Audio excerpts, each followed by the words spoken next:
नमस्कार सर्वांना, श्री स्वामी समर्थ. तर आजच्या ब्लॉगमध्ये तुमचं सर्वांचं पुन्हा एकदा स्वागत आहे. चला तर मग सुरू करूया. आजच्या दिवसाची सुरुवात सकाळी 4लाच झाली होती. अलाराम वाजला, डोळे उघडले आणि काही वेळासाठी वाटलं थोडं अजून झोपावं. पण तेव्हाच आठवण आली की आपण काहीतरी स्वप्न बघितलं आहे आणि ते स्वप्न पूर्ण करण्याची जबाबदारी पण आपलीच आहे. मग काय, लागले कामाला. तर सर्वात आधी फ्रेश झाले, मग छानपैकी फेस वॉश करून घेतला आणि त्यानंतर मग कोमट पाणी केलं आणि ते पिऊन घेतलं. त्यानंतर मग वळाली ते आपल्या स्टडी टेबलकडे. तर स्टडी टेबलजवळ मी एक जो काही मोटिवेशनल कोट आहे ना, तो लावलेला आहे. मला तो फार आवडतो. मन के हार है, मन के जीते जीत. सर्व काही आपल्या मनावरच अवलंबून असतं. आपण जर ठरवलं आपल्याला जिंकायचं आहे, आपलं मन जर आपल्यासोबत असेल, आपल्या मनातून आपण तयारी केली तर नक्कीच आपण जिंकणार. आणि जर मनानेच ठरवलं नाही, आपल्याकडनं हे नाही होणार, आपण हे नाही करू शकत, आपल्याकडनं हे पॉसिबलच नाही, तर आपण म्हणजे कुठलाही प्रयत्न न करता आपण स्वतःहूनच आधीच हार मानली तर मग ते गोष्ट नाही होत. म्हणून मला हाच कोट खूप आवडतो, मन के हार है, मन के जीते जीत. आणि तो मी माझ्या डोळ्यांसमोर लावलेला आहे. म्हणजे कधीही मला जर असं डिमोटिवेट झालं ना, तर मी त्याला बघितलं तर कळतं, अरे आपण जर स्वतःहून हार मानली ना तर आपली हारच होणार आहे. जर जिंकायचं असेल तर आपण जिंकणारच आहे, हाच उद्देश ठेवून आपण काम केलं पाहिजे. मग काय, स्वामींच्या नामस्मरणाने दिवसाची सुरुवात केली आणि लागले माझ्या अभ्यासाला. तर आज मी सकाळीच ठरवलं होतं की सकाळच्या स्लॉटमध्ये आपण मराठीचा जो काही संधी चॅप्टर आहे ना, तो कंप्लीट करूया म्हणून. मग काय, मी सुरुवात केली मराठीच्या संधी चॅप्टरला. आधी मी मराठीच्या पुस्तकातून सर्व थेरी जी आहे ना संधी चॅप्टरची, ती पूर्ण वाचून घेतली. त्यानंतर रजिस्टरमध्येही मी नोट्स काढलेल्या आहेत, त्याही मी पूर्ण वाचून घेतल्या. आणि त्यानंतर जे काही PYQ बुक घेतलेलं आहे मी, त्याच्यातून क्वेश्चन सॉल्व करायला सुरुवात केली. संधी चॅप्टर एवढं म्हणजे कठीण नाही समजायला. आपण जर व्यवस्थित वाचलं आणि असं शॉर्ट नोट्स काढल्या, त्याची ट्रिक समजून घेतली ना, तर बऱ्यापैकी इझी जातं करायला आणि लवकर होऊनही जातं. म्हणून मी सकाळी संधी चॅप्टरच घेतलं करायला आणि माझं कंप्लीटही झालं सकाळच्या स्लॉटमध्ये. मैत्रिणींनो, मला माझ्या ब्लॉगवर अनेक मैत्रिणींचे मेसेज येत आहेत की मी हे सर्व कसं मॅनेज करते, किंवा मग माझ्याकडनं हे कसं पॉसिबल होत आहे, माझं एज किती आहे, मी बाळाला सांभाळून सर्व कसं करत आहे. तर मला सर्वांना एकच सांगायचं आहे, आपण जर एखादं स्वप्न बघितलं ना, तर ते पूर्ण करण्याची जबाबदारी पण आपलीच असते. आणि जेव्हा आपण त्या गोष्टीसाठी धडपड करतो ना, तेव्हा आपला जो काही पार्टनर असतो किंवा घरातले इतर लोक असतात ना, त्यांना कळतं की आपण काहीतरी करतोय, आपल्याला स्वतःसाठी काहीतरी करायचं आहे, तेव्हा ते बरोबर आपल्याला सपोर्ट करते.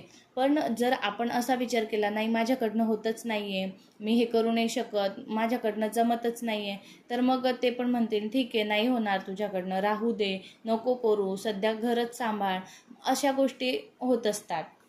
म्हणून मी तुम्हाला नेहमी सांगत असते की तुम्ही सर्वात आधी सुरुवात तर करा अभ्यासाला. कारण सुरुवातीला नको ना की आपण 4-5 तास केलाच पाहिजे, 5-6 तास केला नाही, 1-2 तास झालं ना खूप झालं, भरपूर झालं. हळूहळू सवय होते आपल्यालाही आणि समोरच्यांनाही.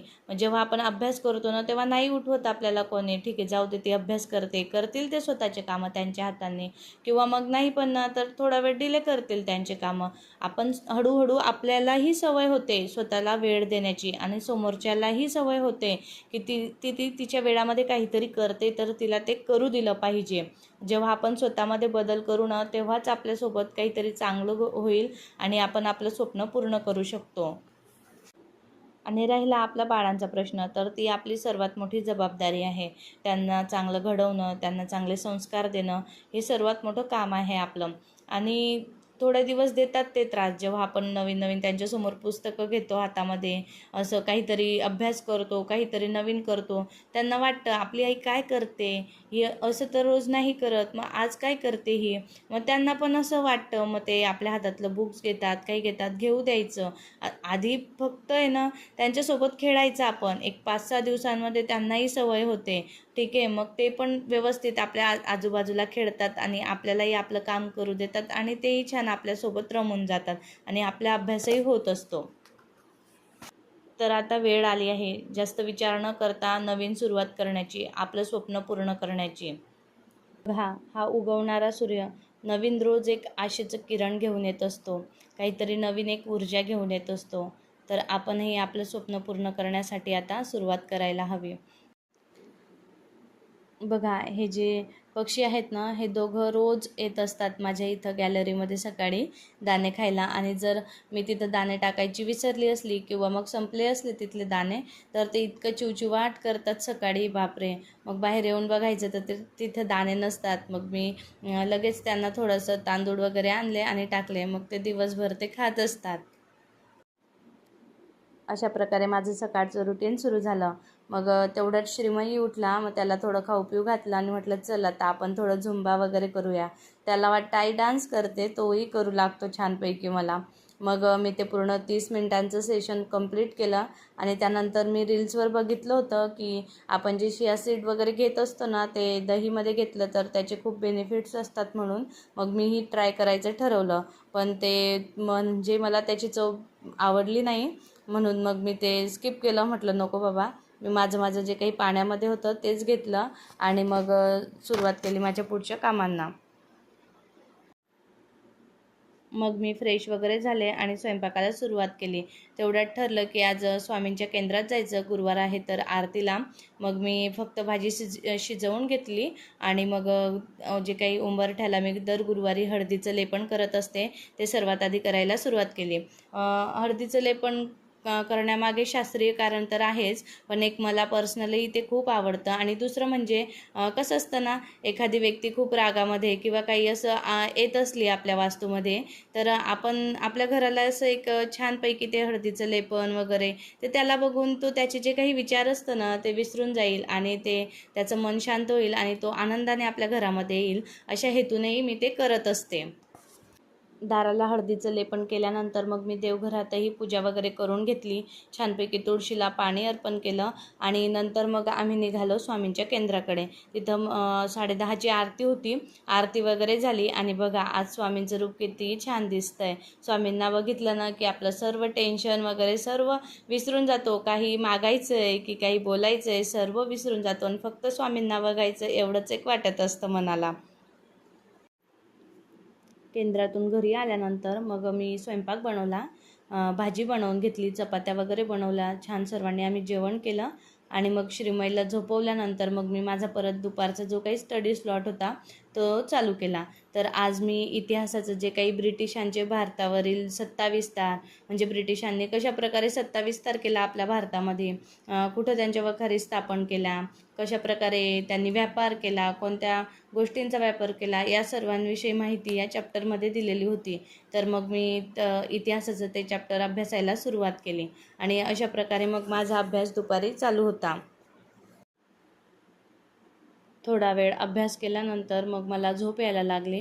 पण मग मी विचार केला थोडं अजून काहीतरी केलं पाहिजे, म्हणून मग मी एक ऑनलाईन क्लास जॉईन केला आहे. तर परचेस केला मी तो एक नवीन. मी तुमच्यासोबत लवकरच तो शेअर करेन.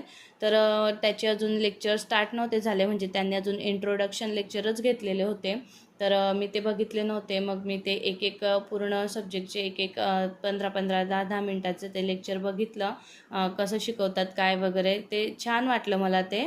मग मी ते इंट्रोडक्शन लेक्चर सर्व सब्जेक्टचे बघून घेतले आणि मग थोडा वेळानंतर आराम केला आणि नंतर मग मी संध्याकाळी माझ्या घरच्या कामांना सुरुवात केली.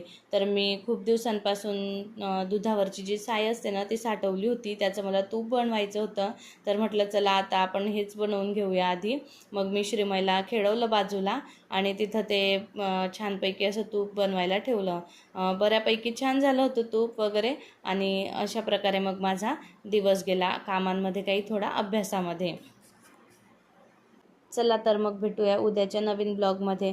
तोपर्यंत स्वस्त राहा, मस्त राहा, अभ्यास करत राहा आणि माझे असेच नवनवीन व्हिडिओ बघण्यासाठी मला सबस्क्राईब नक्की करा. व्हिडिओ आवडल्यास कमेंट करा, शेअर करायला विसरू नका. थँक्यू.